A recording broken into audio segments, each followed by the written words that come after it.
I'm spelling for communist, Kim. Gosh.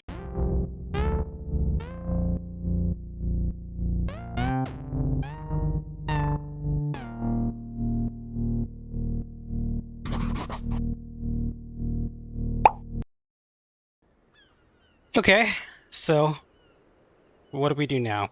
Obviously, we talk to Kim, but not before we go downstairs. By the way, I love that my skills are sometimes unreliable narrators.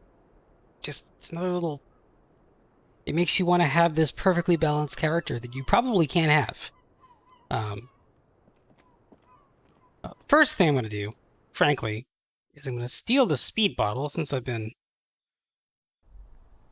accused of it already. No, I want to go down the stairs. Thank you. Yeah, I know you want to talk, Kim. We're not talking in front of class yet.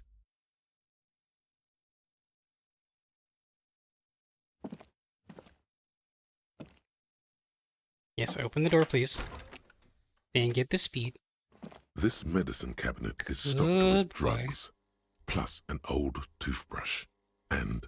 Preptide. There it is, the orange sun wearing blister pack. You feel almost nostalgic for it. The lieutenant looks toward the door as if he didn't see you pilfer that sweet Preptide. Who cares, man? Who cares what the stiff thinks? Here comes the afterburner. Just put it in your sweaty little hand now. I think we're good. Let's just take a look at the things that are calling for our attention. Yeah, I had thought about that.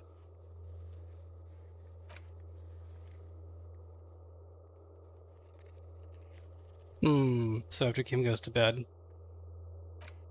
we can ask...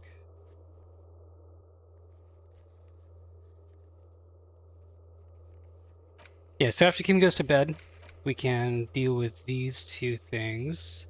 I guess we can confront the Hardy Boys. With that.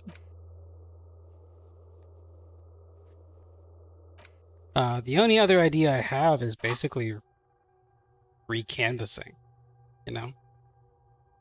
Oh, that's right, we got some kind of superstar. And we haven't talked to, Looks like we have more to discuss with those so-called Hardy Boys. Half their reasoning just went out the window. Oh, Kim forced the conversation. Okay. You think this will make them cooperate? Nothing will make them respect the RCM, but it will disrupt the game they prepared for us. We just stripped off one layer of whatever it is. Her decision to not corroborate their story was definitely not part of the plan. Why did she tell us all that? What else could she have done? Lie? She saw there was no way to lie and get away with it.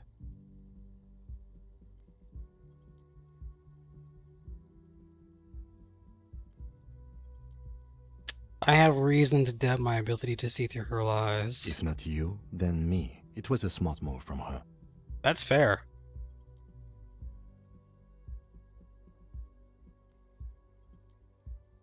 I know she's manipulative. So you said to her, what did you mean by it?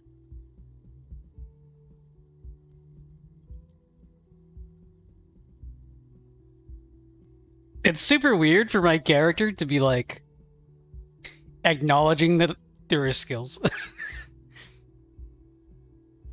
Whisper. She has half my skill set compromised. Singing her tune. My assessments of her are untrustworthy. She seemed forthcoming to me. Unusually so. Being forthcoming with some things is a good way to obscure other things. But I wouldn't call myself compromised.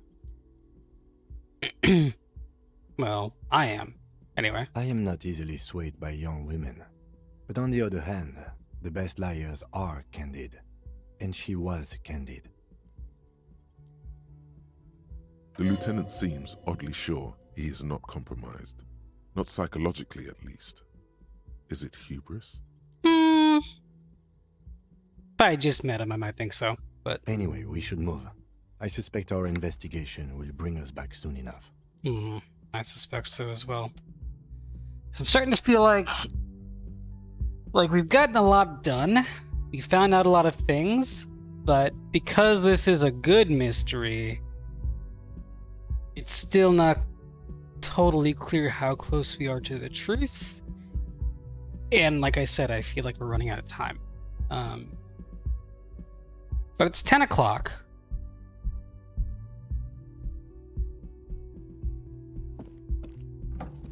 You know what? Before we confront the Hardy Boys, let's call the library.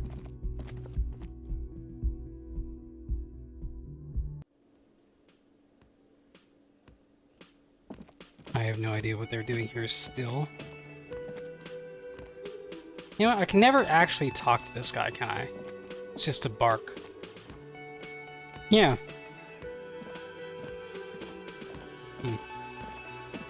We'll talk to the Hardy Boys in a second. At our own pace, you know?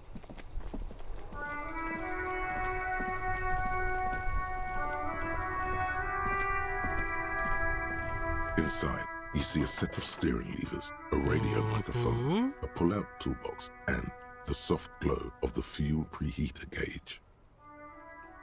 Pick up the radio again. 57, how may I assist you? Connect me to Jamrock Public Library. Hold on, officer.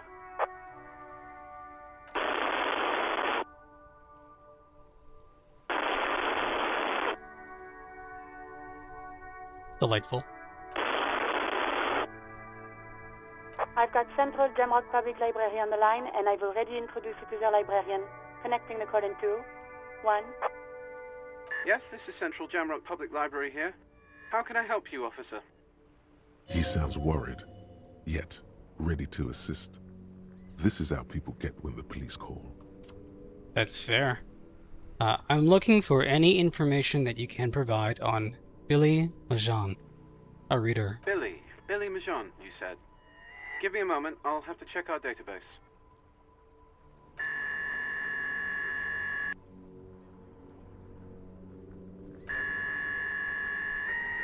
Could do without that. On Moreau Drive in central Jamrock, in a darkened hall lit by orange desk lamps far away from the noise outside, a middle-aged man taps commands into an old radio computer. A printout falls on the desk. Behind him, a lonely reader scours some dusty bookshelves, looking for a paperback. I love shivers. I really love it. It's a good skill. Yes, hello, are you still there? I found Billie Majan's home address, is that alright? No phone number, unfortunately. Yes, home address is fine. Here we go, sir. Rue de Saint-Ghislain, 33B, apartment number 20. It's in Martinez, I believe. Capeside Apartments, it says. That's all. Do you have any other information on Billie Majan? It says here that they returned their last book just a few days ago, but I wasn't at work that day. Do you know someone who was? Marie? Marie? Do you remember a reader named Billie Majan? They returned a Tybalt book the other day. You hear someone answer from afar. Yes, it was my colleague Marie. She said that it was Billie's husband who returned the book. He also asked for this new sci-fi release, Lowe's Radio City 87, but we don't have it yet.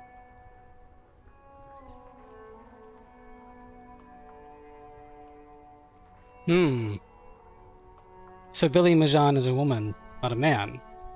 How did your colleague know that it was her husband? Marie knows Billie. She's been working here longer than me. Sometimes her husband returns some books for her. And then goes for a little drink later, on the lookout. Can Marie describe to me what the husband looked like? Marie! Maybe just put Marie on.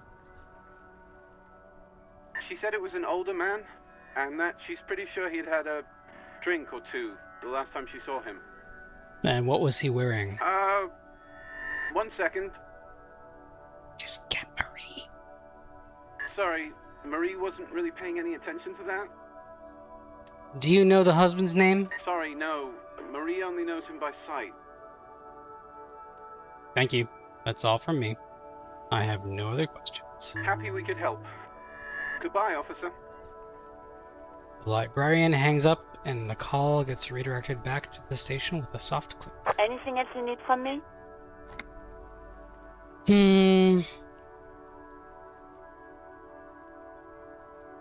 I wasn't planning on this, but as long as we're here, and I did mention that recanvassing is a thing that we kind of need to do at this point. Sure. Just a second, officer. She's not going to want to hear from me, but I don't give a shit on the police. Lovely dial tone.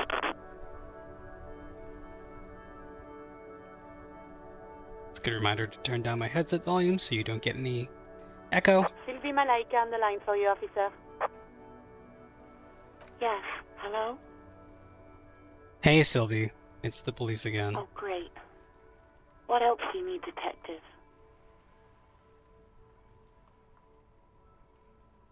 Test Clausia's story. Rudy, no. It wasn't her that called. So, yeah. I don't wanna... No.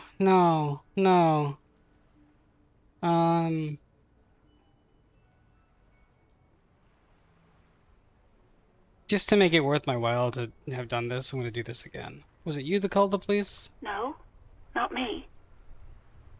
Do you know who made that call? No, sorry. I don't. Not a lot of people have phones around here. Copper thieves take the wires.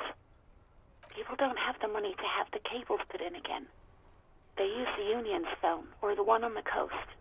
Seems like Glacia wasn't lying when she said it was her. This corroborates her story. She made the call. Okay, it was worthwhile to do that. Okay. Yeah, go on. I think I've got everything I need.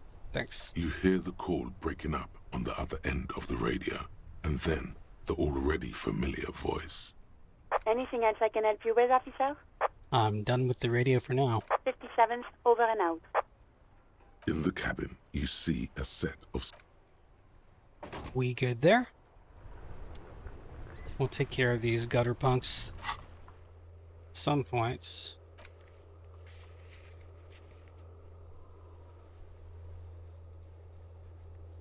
Oh, is it the same apartment buildings we've been going to?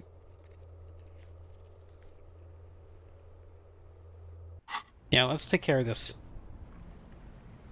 That'll have a nice feeling of closure, which most of this game does not have. Okay, I'm gonna assume it's the same apartment complex that we've seen so far. I really haven't seen another one.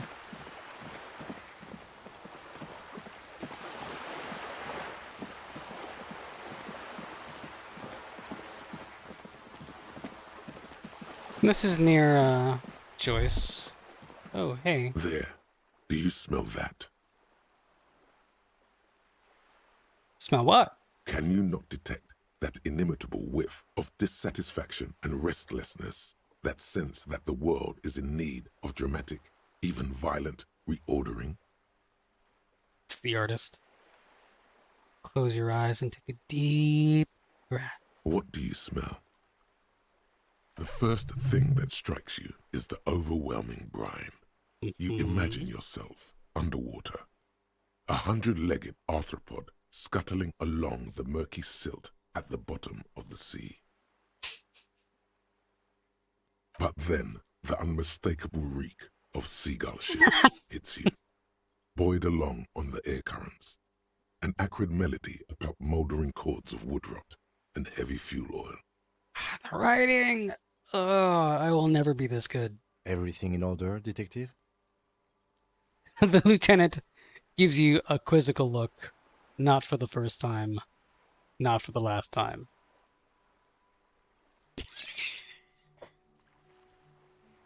I'm smelling for communists, Kim. Gosh.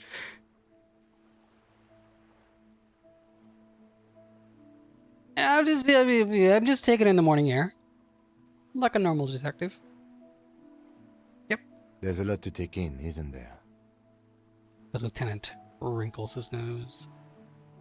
Without a doubt, your politico-olfactory cortex doesn't deceive you. The smell is coming from that balcony over there. I was smelling what the rhetoric was cooking. Certainement. A precocious communist youth. A symbol of a kinder, more hopeful future.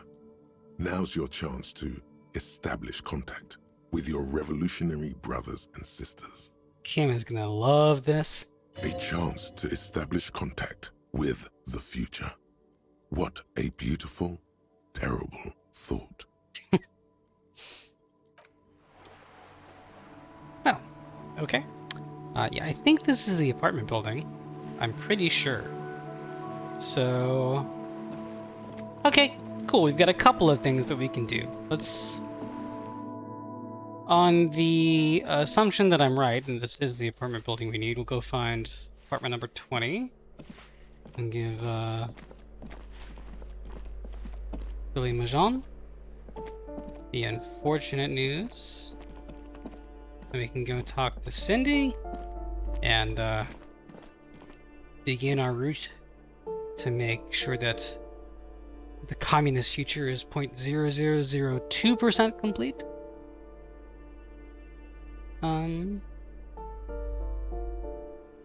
It's one of the balcony apartments.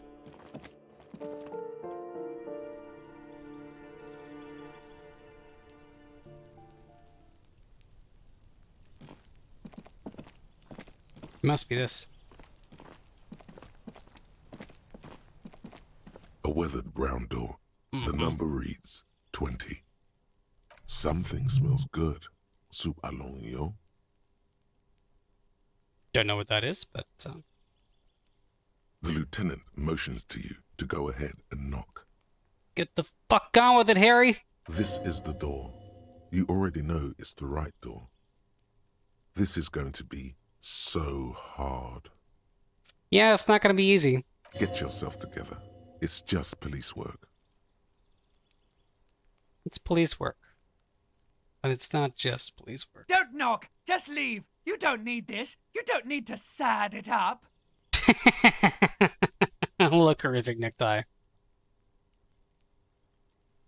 You and I, we're Bratan. For sure.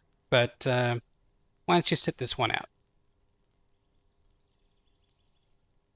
That's, you know, Kim is just more level-headed than we are, and this gives me more of a chance to hear more of the exquisite writing of this game. So, hold on. Kim, we should discuss this before we move on. What should we expect? You're right. Let's talk this through. He looks at the apartment door and lowers his voice a bit. You hear some light footsteps and what appears to be a daily weather forecast playing on the radio. These boots are coming in handy. We have our first preliminary identification. In all likelihood, the deceased is the husband of Billie Majon. We need to confirm this, as well as deliver the death notification to Billie herself. Mm-hmm. Now, delivering a death notification is never an easy task. There's a reason why it's often called the most stressful part of our job. This is why it's usually done in pairs. You got this. I'll be monitoring reactions, ready to act if necessary. See, Volition? It's not just police work. I'm not going to bail out, but do you have any advice on how to tell her he's... Dead? Just don't say that you know how they feel. You don't. That is very, very true. Good advice. Mm-hmm. All right. I think I'm ready. The lieutenant motions towards the door. Let's knock. Hello? Who is it? A voice calls out from the other side of the door. And someone turns down the radio. Is this Billie Majon's home? This is the police. Please open the door. The police? A moment, please give us a moment. You hear shuffling inside. Tidying up. Nervously. Mm-hmm. There's fear in her voice. Yeah, because her husband still hasn't come home, and she will have remembered talking to me about what at the time seemed like a silly, just in case, missing persons case. But the fact that we're back has probably made the idling suspicion in the back of her mind that the worst has happened take a violent shove to the forefront. Come in. The door is open. All right. It's also just, aside from the fact that this is going to be a pretty heavy scene, I just like being able to see new places in this game. Lots of things to look at, too. Empty pack of red Astor cigarettes hidden under the bed. Windows covered in old newspaper clippings. So we'll, It's you from the book stand. Did you come to bring my cockatoo back? She smiles nervously. Before the smile vanishes from her face, this is going to be hard. Boy. I don't think I introduced myself properly. I'm Billie. Would you like something to drink? Tea? Lemonade? We're out of coffee. Yeah, I know your name is Billie. The lieutenant has taken off his foggy glasses and is busy cleaning them in his handkerchief for now. You're on your own here. I'm not on my own. He's just letting me take the lead. He must feel vulnerable without his glasses. Is this why he's letting you take the lead? No, this is more his way of showing me that the lead is mine to take. Thanks, but I'm alright. Is this about Victor, my husband? Is he in some kind of trouble again? I can come pick him up in the station if that's what. She stops, her eyes trying to read answers from your face. No, this is something much worse. Is he in a hospital? How bad is it? Definitely no small talk. This isn't the time or place.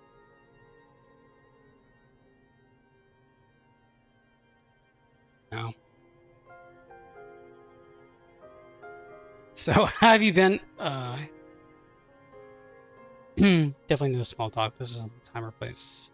Yes, let's go right to it. You've done this before. Just keep your focus. God, do I just say he's dead like Yes. that? That's the most important thing. Use that word. Yeah, you gotta shock them into... You have to make them understand because they're not going to want to.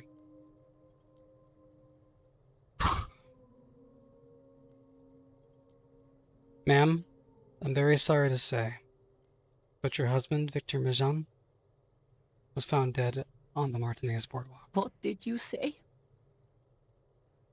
A great and terrible spike. The blood freezes in her veins.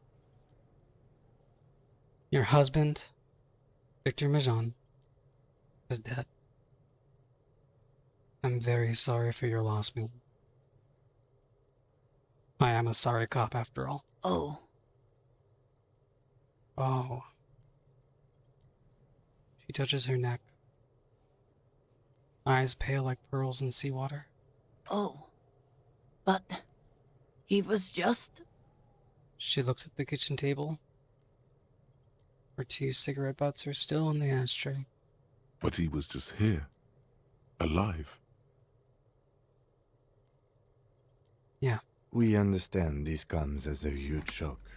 I want you to know that me and my partner are here for you if you have any questions. Take your time, ma'am. What happened to him? She turns to you. Her neck and cheeks are covered with red blotches. Her double chin is shaking.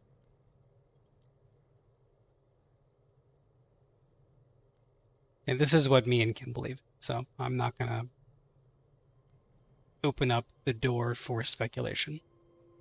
It was an accident. He fell through a hole in the boardwalk and hit his head. Was he drunk?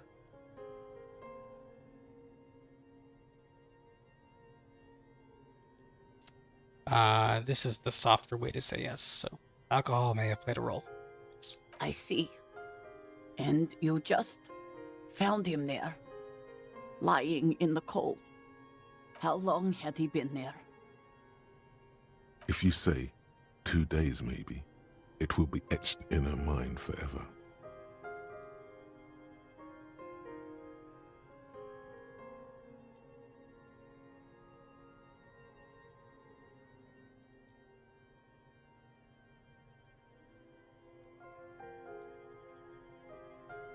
So we won't. Yeah, she'll blame herself. So it couldn't have been long. She blinks, eyes welling up with tears, as her hand starts searching for something from the pockets of her dress. Here. The lieutenant takes out his handkerchief and offers it to the woman. She nods and slowly wipes away her tears. Is there anyone we could call for you? A friend? A family member? Someone who could be here for you? No. I just need to tell my girls. The air gets sucked out of her lungs suddenly. It burns like acid. God, should I call them? Should I tell them to come home? No. A day.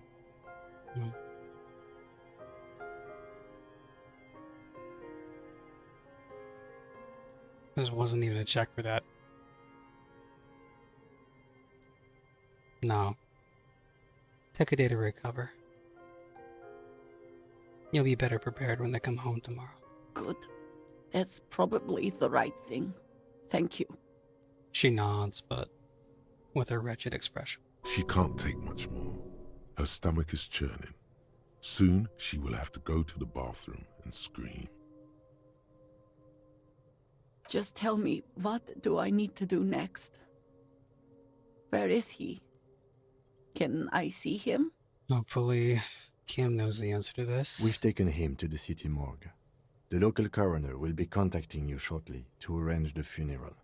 Here's his number in case you want to contact him earlier. He hands her a leaflet with the morgue's contact information. Is there anything else that the RCM could do for you?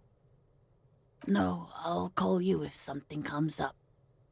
I'm still... In shock. She rubs her face, runs her fingers over cheeks that have become numb. Thank you. Thank you for telling me. I'll call if... She runs out of breath. These are her last reserves of strength. Her muscles will give in soon. Already, she starts to shake. Again. I'm very sorry, ma'am. We should step outside and talk. Set the library card by her and leave the room. Yeah, even if I had been given the opportunity to freely roam in the room to look at the other things, I wouldn't have felt right.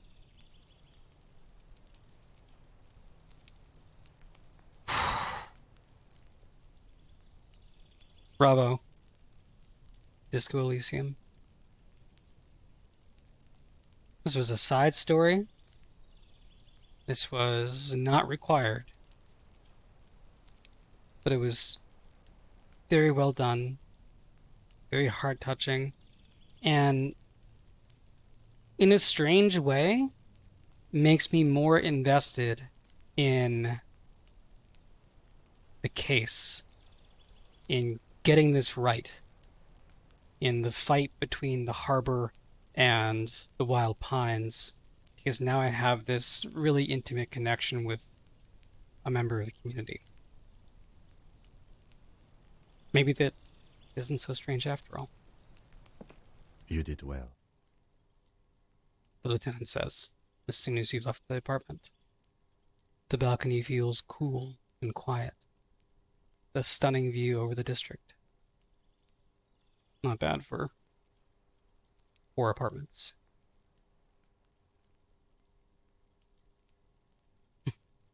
This is what a sorry cop would say. I could have done more. You did enough. Pauses. rubbing his hands together to generate some heat. Can save the whole world, you know. What now? I'll call the station when we're finished with the day, and let them know the name of the deceased.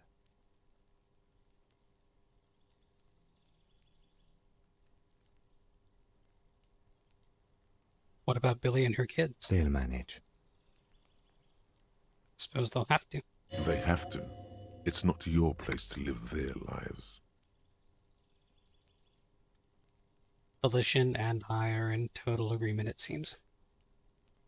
Right. This is closed then. Let's go. Again. Bravo, Disco Elysium. Bravo.